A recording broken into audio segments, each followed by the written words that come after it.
Hi, friends. I'm Doug Terrell, and this is History and Comments. Today is Tuesday, the 24th day of August, 2021.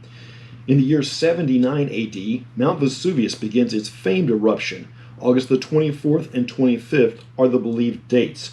It's hard to match first century events to modern dates. The calendars have changed for one, and the records are sketchy at best. There are a couple of contemporary accounts, but they have been copied many times over 20 centuries. Much of what we know about the eruption is from archaeology and excavations of the city of Pompeii. Pompeii is the most well-known of four towns that were destroyed along with thousands of people.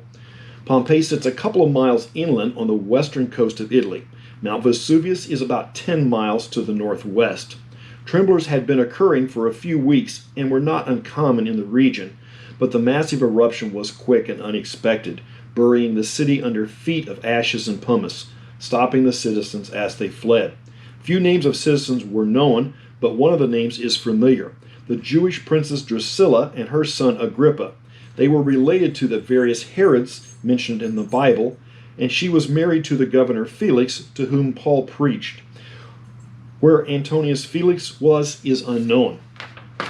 A little more than a year after the King of England had granted the Magna Carta to appease some of his nobles who were not happy with the king's rule. This was during a time when England was leaning Catholic, and both sides of the dispute had looked to the Pope for guidance. There was a significant chess game going on between the king, the Pope, and the nobles. On this date, the Pope issues a papal bull declaring the Magna Carta invalid forever and threatening the nobles with excommunication. The decree has little effect. In 1349, the bubonic plague is taking its toll on Europe. It has started about a year and a half earlier on the Mediterranean coast and moved northeast. By 49, it has reached west central Germany, or what will become Germany. The panicked population are looking for a cause and someone to blame. The Germanic people turned on their Jewish neighbors, and about 6,000 of the Jews were killed. Early colonial charters in the U.S. and land boundaries are always a bit interesting. There is usually a story in there. In 1682, Pennsylvania is an English Quaker colony. Maryland is strongly Catholic under control of the Calverts. The Dutch have a settlement at Newcastle, just south of present-day Wilmington, Delaware. The English defeat the Dutch and transfer governorship to Penn and his group. That arc on the top of Delaware? When Delaware was again split off of Pennsylvania, the question was how far the boundary would be from the settlement of Newcastle. The Newcastle faction wanted 30 miles, but that would have put it too close to Philadelphia. In the end, it was set at 12 miles. During the Second War for Independence, more commonly known as the War of 1812, the young country is again at war with England. On this day in 1814, the British invade the recently developed Federal District where the new White House and Capitol had been built. In typical warrior fashion, they burnt them. All that remained of the White House was the exterior walls, and most of those were too weak to be reused. A painting of George Washington is one of three artifacts that was rescued and returned. 1888, Valentine Baker is born in Wales. Baker will become a pilot, instructor, and co-founder of the British aerospace company Martin Baker.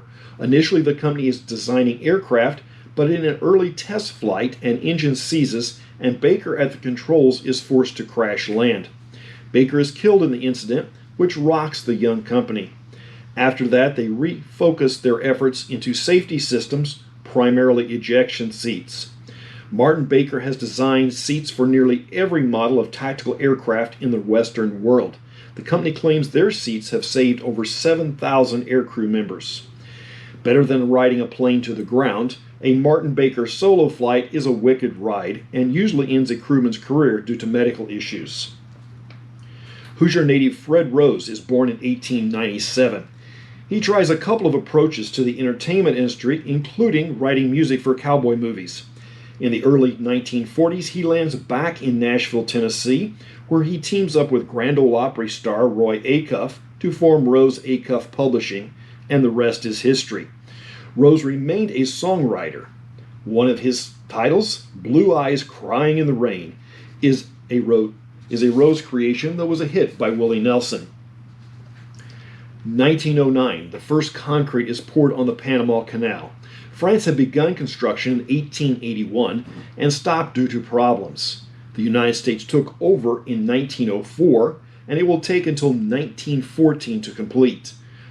Only 51 miles long, the project pushed engineering and the ability to move dirt to the limits. There was also a problem with the pesky little mosquito. Malaria hampered early efforts.